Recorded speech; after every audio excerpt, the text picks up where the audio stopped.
there's anyone that can help us make sense of all of this, it's the man you see on the screen, Justin Wolfers, professor of economics and public policy at the University of Michigan. Professor, welcome back. I've been waiting to have this conversation because we had several months of weak hiring, and then all of a sudden this pop in September. What's your read on all this? And is it all helpful given that the data is just from 2 months ago?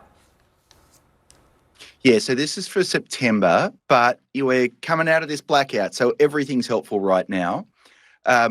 It was a little stronger than people expected, but these numbers bump around quite a lot. So I think the key thing to focus on is the thing you focused us on, Laura, which is the unemployment rate. That's the single best measure for figuring out how things are.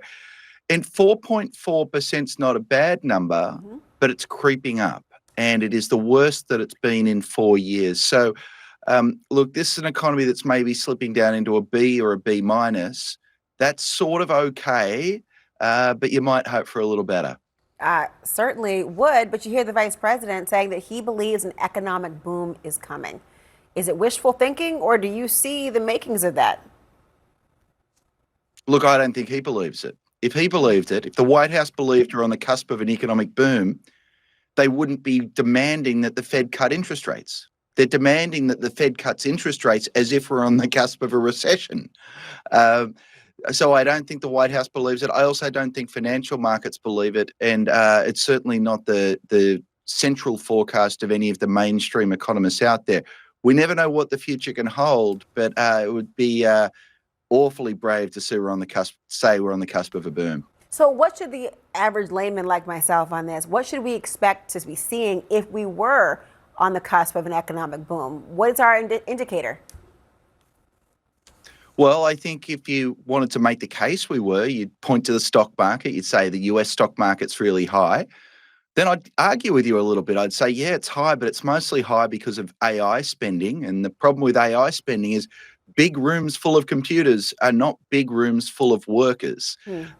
More than that, I'd also say that if you look at what's happening to the American stock market, it's doing okay, but actually the rest of the world's doing a whole lot better. So if you're going to read the American numbers as suggesting a boom here, you'd be really optimistic about the rest of the world.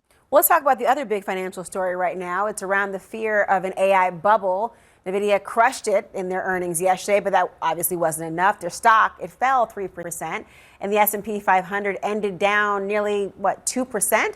So where do you fall on whether we're in a bubble that's about to pop or not?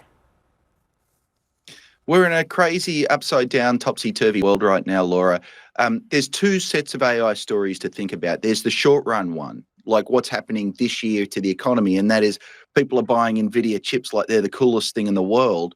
That might be enough to support the economy in the short run.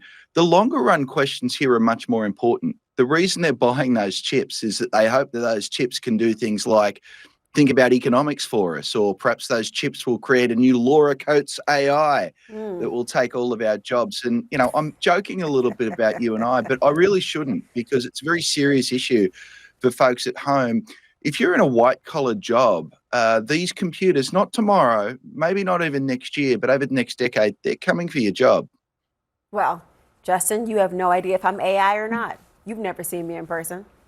Nice talking to you. I have no idea. Different story, different time. Mind blown. Mind blown. Justin Wolfers, thank you so much.